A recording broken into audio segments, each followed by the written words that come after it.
Well, my name is Harry Cummins, and if you're from North Queensland, you might have heard of Cummins and Campbell, which was the family firm that employed about 400 people in Townsville. And my father was one of the lost generation who only wanted to live in London and New York, and he'd lived all of those places. And so in 1970, he took us to live in London when I was 9 years old. So it's not my fault that I've got a British accent. I'm a stolen child. I'm one of the stolen children.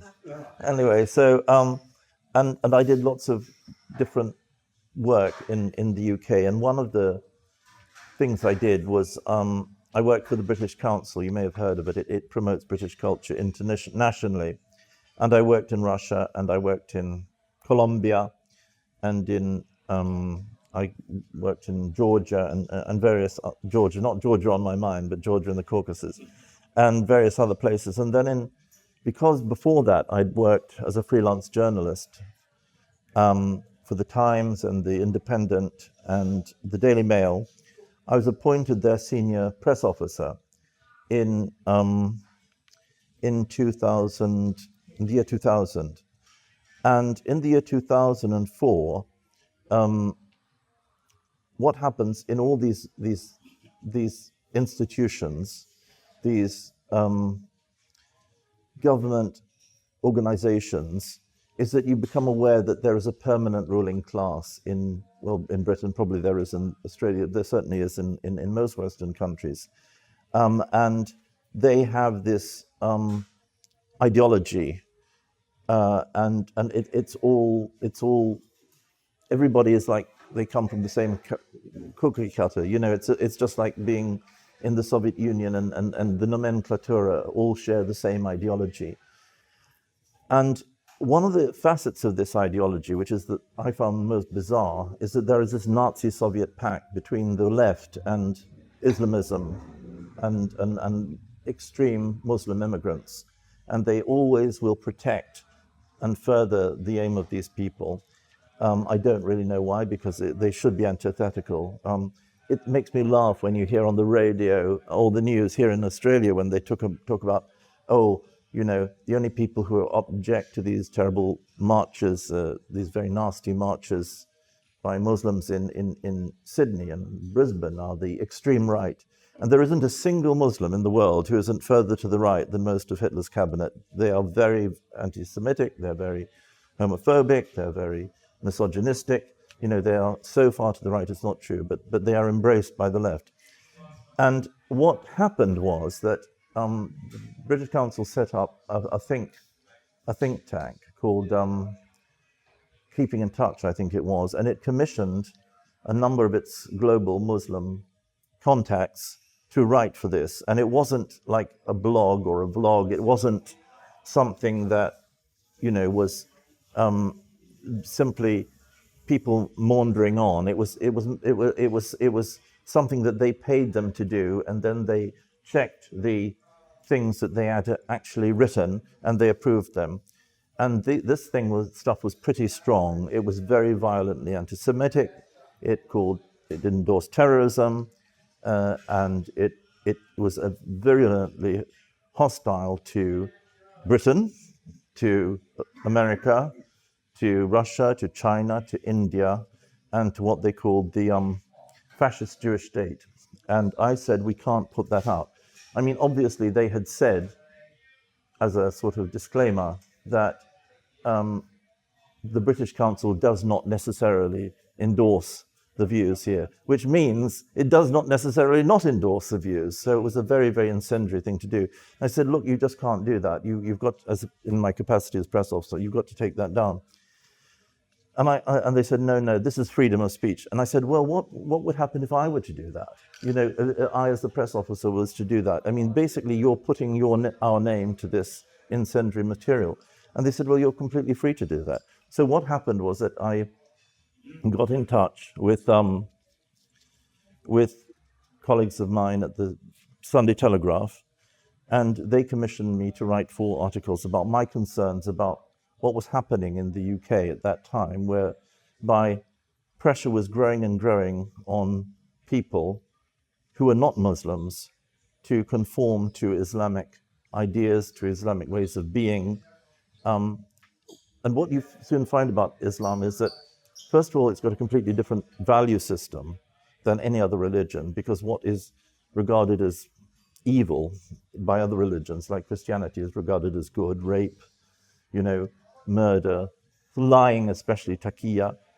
All these are virtues. All these are virtues in Islam, not sins, unless, of course, infidels do them to Muslims and not vice versa.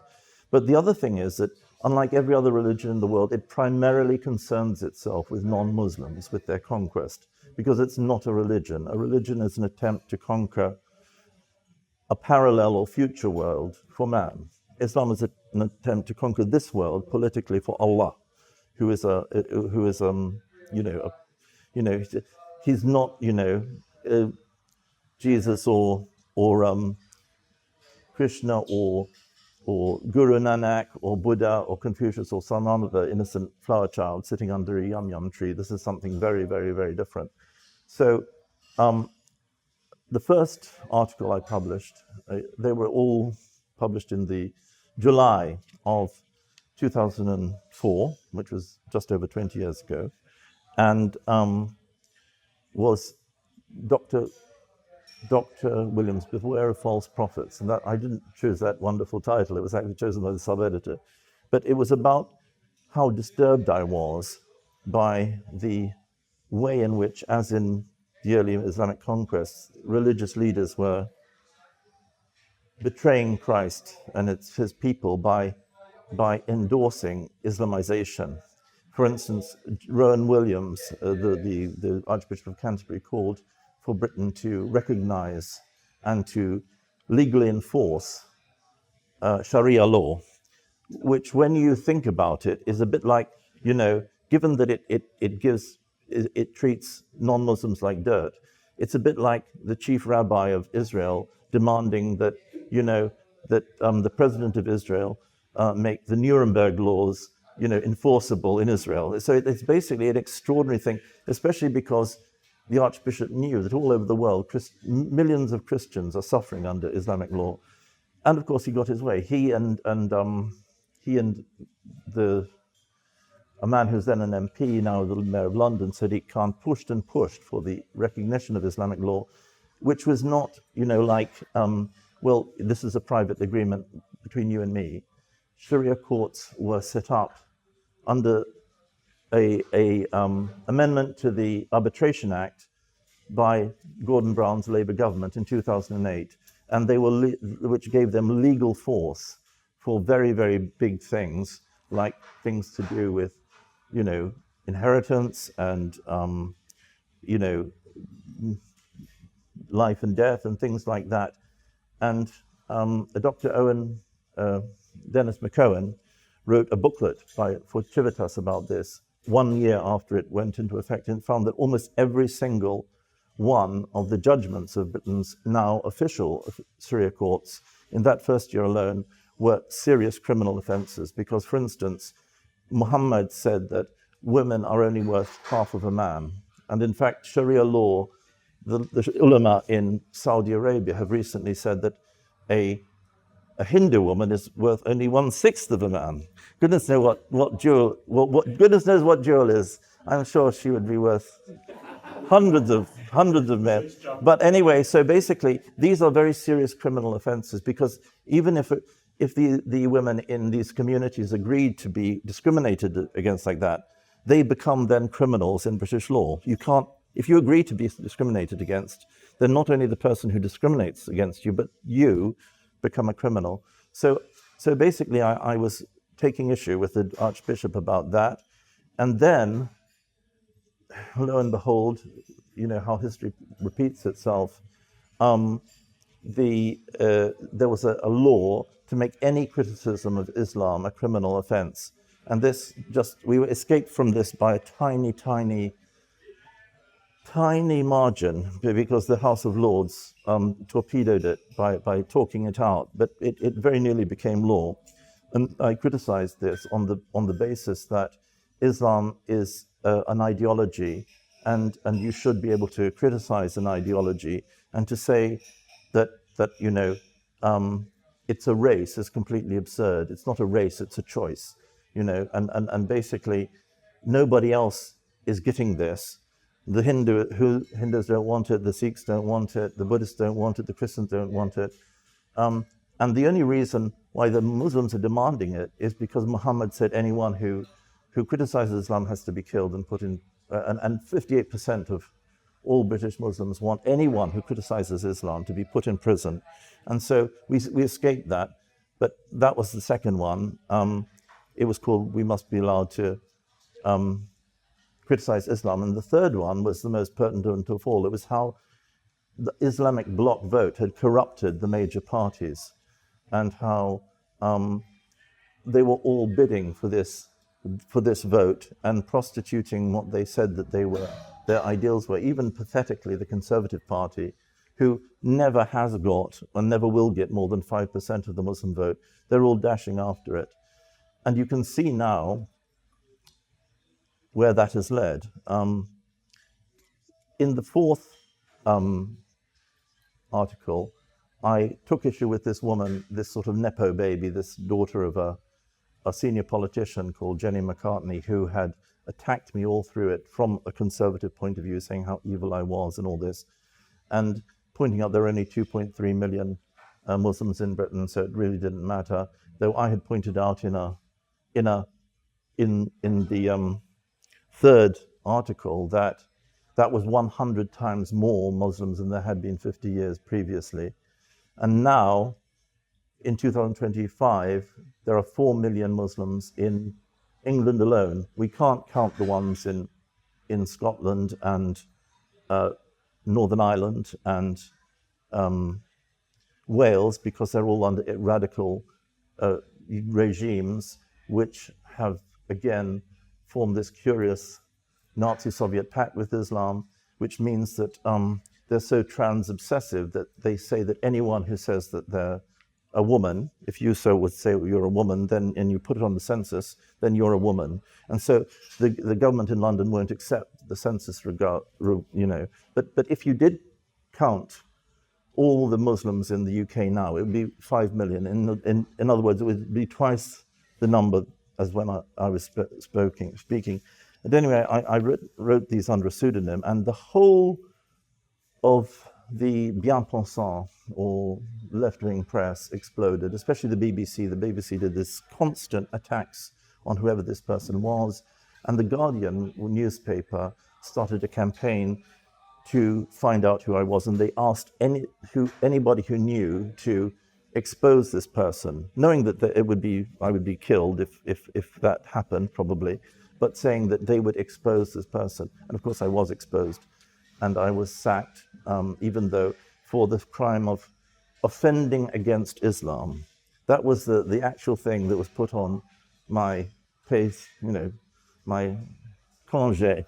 I was sacked for offending against Islam, which is not actually a sackable offense. But what really intrigued me was that I was the subject not only to this huge media consensus and to possible hate laws, such as are coming in Australia, but to the ferocity and the malignity and the violence of this very, very powerful community. Because the most extraordinary thing to me was that they were pretending that the Muslims had to be protected from me. And actually, there are dozens of people in hiding in Britain who have been put under sentence of death. There's this gentleman who simply showed children a picture of Muhammad to explain what the thing that happened in France was about. He's under police protection. The police also held a trial of him with Muslim community leaders. So the police are not going to protect you, really. They're going to be protecting and of course, you saw it also in the way in which hundreds of thousands of girls were raped and mutilated, and nothing happened. It was completely protected. They were completely protected. Nobody wanted to intervene at all. So the problem that I see with it is that, as I pointed out in the book, the authorities invariably respond to the misery caused by Muslim disruptors, not by repelling or expelling them, but by resorting to unprecedented forms of universal repression, which mostly impact the innocent natives, robbing them of their ancient rights, rights that were never meant for foreigners in the first place. As a strategy, it is also somewhat irrational, like trying to heal a leg infested by leeches, not by removing the parasites, but by cutting the limb off at great harm to oneself so the invaders feeding on it can survive and thrive. So basically, you get this incredibly dangerous scattershot repression. You know, I was with a dear friend of mine, a senior academic, who lives in Maroubra, which is sort of like the Cleveland of Sydney. And we were having lunch on the day after a Jewish synagogue had been bombed. And then I beg your pardon, I stand correct. A Jewish kindergarten had been bombed, and the Muslim or whatever group who said, well, it's not fair. We're trying to bomb the synagogue. We didn't mean to bomb the kindergarten, you know. Anyway, basically, what he said to me is that what has happened in the last 5 years since the pandemic is that Maroubra, which is a lovely suburb, used to be, 80% Anglo-Celtic, 10% Italian, 10% Christian, Arab, and now it's almost entirely Chinese from mainland China and Muslim. And that's happened within 5 years. And so that is the reason, why the synagogue was bombed. And we all know it. I mean, I'm not knocking the Weekend, the Australian newspaper. I think it's a wonderful newspaper and it's on our side. But not last weekend, but the weekend before that, they had about 50,000 words on this crisis. And the words Islam and Muslim were never mentioned. So, you can't actually get anywhere. If you've got cancer, and I've recently had cancer, and I've come out of it, but I had bladder cancer, and I had to have 3 operations and dozens of procedures. But if they had said to me, well, Harry, what we're going to do is we're just going to pretend that this is something that is a fiction of your imagination, and we're going to cure you of bladder cancer by, rubbing tea tree oil on your temple, I would have died. So if you won't even say what the problem is, then you're going to die, basically. And Australia, although it is light years behind Britain in horror, is on the same road. I can just see the same things happening. And again, above all, I can see the Muslim community doubling and tripling and quadrupling. And then they're very nice under the rules of taqiyya at the beginning. But when they've sensed their power, they open their hand, and then the demands come in. Anyway, with regard to the book, so the book really is my attempt to understand what happened, and also to analyze. I mean, there are loads of books like this about, the devastation of the West by uncontrolled immigration, especially from hostile cultures. You've got Reflection on the Revolution in Europe by Christopher Caldwell, which is of course a famous echo or paraphrase of the Edmund Burke's great Reflections on the Revolution in France of 1792, and you've got all those wonderful books by Douglas Murray, like The War on the West, and The Strange Death of Europe. But the problem is, all they do is say, well, this is what has happened. And what you need to do is to look at why it has happened, what are the intellectual roots of it. Otherwise, just like a doctor, you're not going to be able to cure the cancer. And you've also got to say what to do about it. And that's what they never say. So what I do is I analyze it intellectually, and I say what to do about it. And what the book basically says is that we in the West have been formed by Christianity a universal religion whose focus is the other world. It also notes that those in power in the West today enforce on us a new religion of sharing everything we have with our political enemies, which is very unlike the unlimited spiritual inclusion that our Lord Jesus Christ advocates.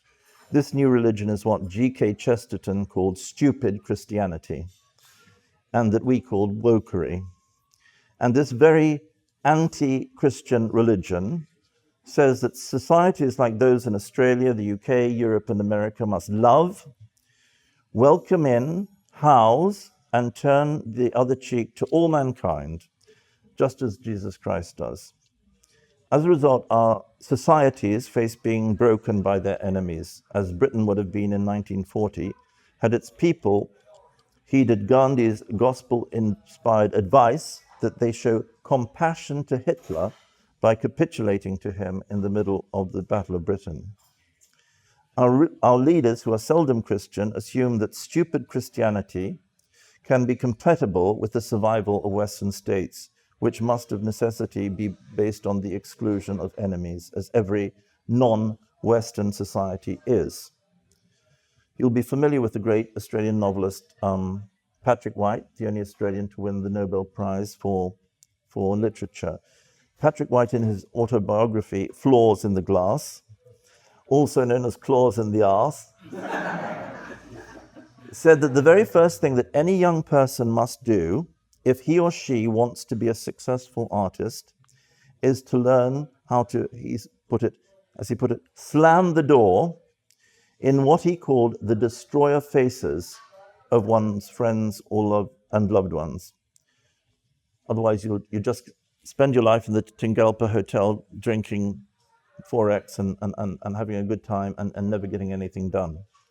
And this book says that the first thing Western societies must do to ensure their survival is to learn how to slam the door in the destroyer faces of their avowed enemies. It seems like common sense, doesn't it? But if we look at democracies in Australasia, North America, and Western Europe, it has never actually happened except for what has occurred in the last 2 weeks in Trump's America. If they wish to survive, Western countries should adopt, instead of stupid Christianity, the inclusive racism that has been perfected and disseminated by the West's two great enemies, Islam and China. Inclusive racism acknowledges that only those who are the same as us will ever be satisfied with equality with us. Those who are different from us will never be satisfied with mere equality. They will seek supremacy over us, and they will often seek it by pretending to appeal for equality. They will weaponize our conscience. In order to seduce us, they will pose as our victim, because despite what Clausewitz wrote, it is morality, not diplomacy, which is the continuation of war by other means. So basically, the Muslims and the Chinese have created universal empires by claiming that their respective gods, Allah and Tian, have sanctioned the political conquest of mankind by the Han Chinese and the Arabs, and those who, by embracing Islam, have become Arabs. Once a certain number of what the Muslims call infidels and the Chinese called barbarians were conquered in the Middle Ages, Islam and China became politically and spiritually inclusive. Outsiders, as long as they repudiated the community into which they were born, a process the removal of rights from that community incentivized, could be enrolled as Arabs and Han Chinese. Then they could be equal.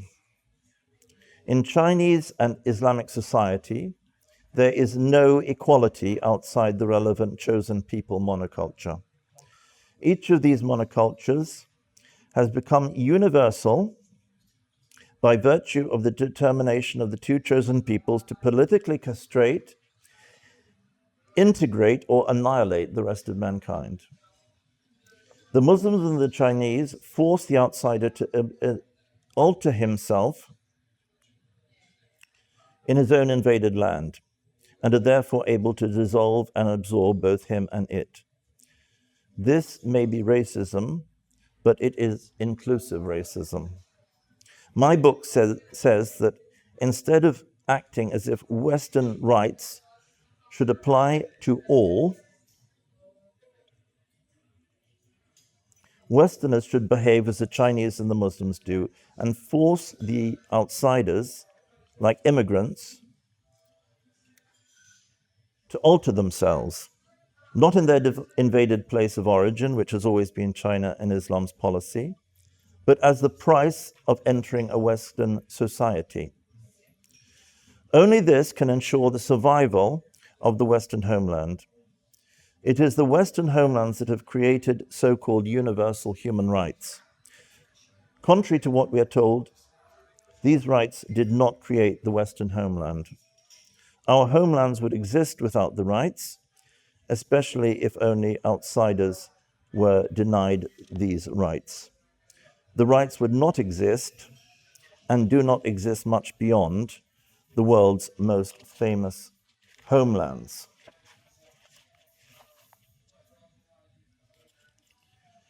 Henri Bergson, the great philosopher, wrote that human beings were designed for very small societies. Human rights were also designed for very small societies. Indeed, the very term human rights, like the word multiculturalism, is a contradiction in terms. Circumstances always conspire to ensure that human rights can never be enjoyed by one group of people unless they are denied to another. Why on earth, then, should one follow our leaders' practice of sacrificing one's own people on the altar of defending the interests of an intruder? An intruder that, as we see with the mass rape of little girls in Britain, may be a human rights abuser as well. It would be hard to imagine a more successful and attractive example of a Western homeland than the Commonwealth of Australia. Globally, competition for Australian citizenship and the right to settle in Australia, even for a short period, is intense. We note, moreover, that this Mecca of mankind is entirely the creation of the continent's Anglo-Celtic colonizers. What does modern Australia owe to the quote-unquote indigenous people, or to the non-Europeans who have sought its shelter precisely because it is a European outpost? Settler colonial societies like Canada, New Zealand, and the United States provoke exactly the same question. And let's stop this bullshit about settler colonial societies, because every society on earth is a settler colonial society. Every Muslim country in the world was stolen from someone else. Every Muslim country in the world is an apartheid state. So let's remember that when they talk about these Muslim immigrants on the streets of Sydney, we've got to destroy the colony. They come from colonies. They were colonizers. They raped and looted the whole of mankind for 1,000 years. So they should shut up. The Australian ruling class is today confronted on one side by a broken Aboriginal remnant, which exists only by virtue of elite handouts and a preposterous elite ideology, which is certainly not Aboriginal in origin.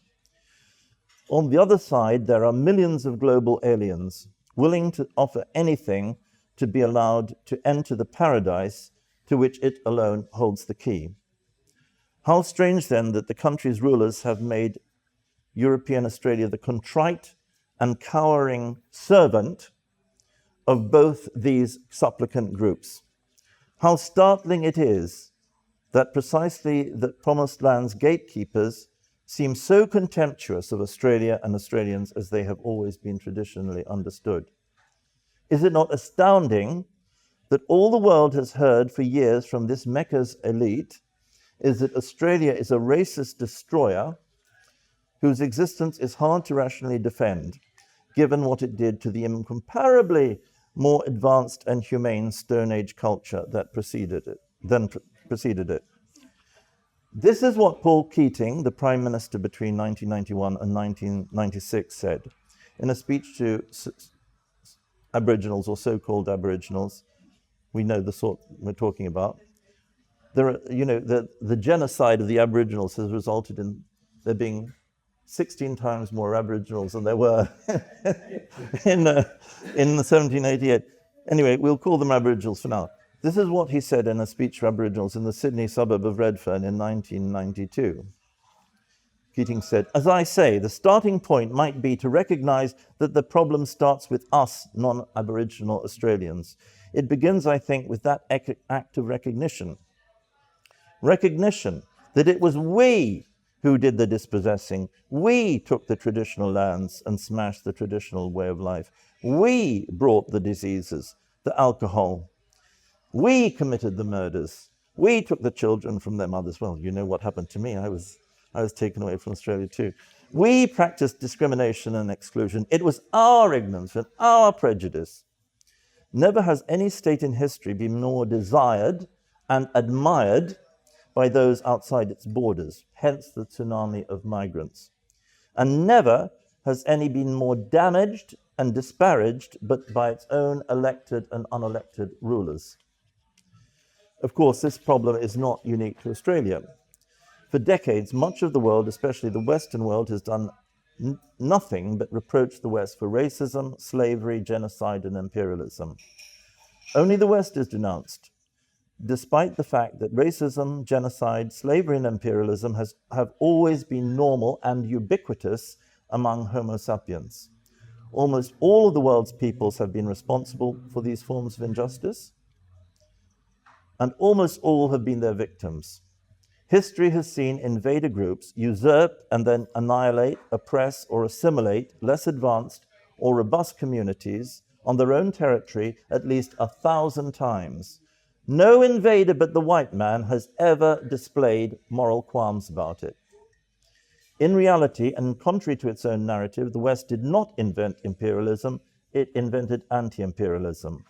It did not invent colonialism, it invented anti-colonialism. It did not invent anti-racism. It did not invent racism, it invented anti-racism. It did not invent genocide. It was the first civilization to define, diabolize, and criminalize it. And the West certainly did not invent slavery either. In fact, it was the unspeakable British Empire that was the first power on earth to abolish slavery within its own borders and to suppress it beyond them. Moreover, what is so shocking about the current obsession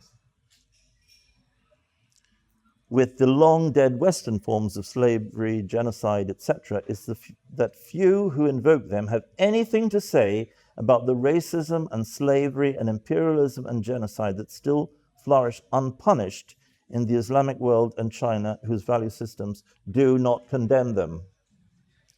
The Western indictments of Western imperialism that are cited as proof of the West's unique criminality are actually a proof of the uniqueness of its altruism, as the West is the world's only self-critical civilization. That indeed is why only the West is attacked, because, as I keep pointing out in this book, only that which criticizes itself can be criticized. So what should we do? Above all, we should ignore with contempt the words racist and racism and anybody who uses them against us. The 19th century thinker Pierre-Joseph Proudhon once observed that whoever says humanity wants to deceive you. A contemporary thinker, Joseph Isensee, recently amended this to whoever says globalization wants to deceive you. Whoever says racist also wants to deceive you. The word racist is frequently deployed by ethnic group X to shame and so disarm and conquer ethnic group Y, when had Y really been the racists community X accuses them of being, they would never have been capsized by so sanctimonious an accusation. Accusations of racism are sanctimonious because, as I said before, contrary to what Clausewitz wrote, it is morality and not diplomacy, which is the continuation of war by other means. Whoever says white privilege, for instance, wants to deceive because their own goal is almost certainly black privilege.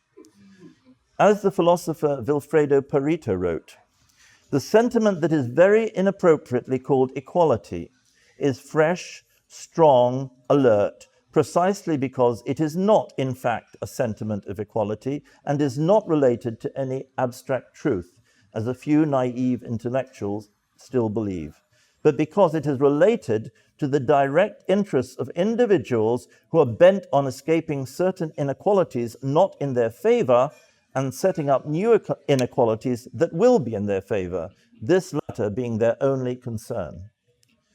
A sentiment of equality, for example, is unlikely to be the chief concern of those who say they want, in the interests of justice, to decolonize a Western country or its school or university curriculum. Their aim is obviously to colonize and not decolonize that state. This is particularly the case if they are immigrants, i.e. colonizers, or the descendants of colonizers, or the Western abettors of non-Western colonizers, i.e. locals who share the hostile agenda of so many of those from beyond the West who so mysteriously do everything in their power to enter or remain within a Western society they do nothing but condemn. Meanwhile, giving the creators of our civilization their due, or white supremacy, is said to be a scourge unique to the West. However, if it really existed, nobody in Western countries would be allowed to discuss, let alone denounce, white supremacy. The reality, of course, is that it is almost obligatory in Western states to proclaim one's belief in the existence, depravity, and ubiquity of white supremacy, even when it clearly doesn't exist. The way Britain prioritizes Muslim migrant child rapists over its white natives hardly suggests that white Britons are supreme. In China, the Islamic world, and Africa, on the other hand, challenging the undisputed supremacy that is very clearly enjoyed by the dominant local ethnic group or tribe is rare indeed, because very dangerous. What the endless anguish over white supremacy in the West is actually a proof of is black supremacy in our craven Western civilization. Anyone who seeks to join a Western society, be they migrants from the non-Western world or indigenous people in the societies colonially created by Westerners in Australasia or the Americas, should logically want to become a Westerner. As most seek to join for financial gain, why should they not be prepared to abjure their old identity in return? On what grounds but their submission and assimilation dare the West grant them admittance, much less citizenship? Surely they must adopt the views and the heroes of the Westerners, even indeed especially if these clash with those they defended in their old community. Though how could the esteem in which the West has held a figure like James Cook or Cecil Rhodes displease those who are themselves colonizers? Ladies and gentlemen, thank you very much.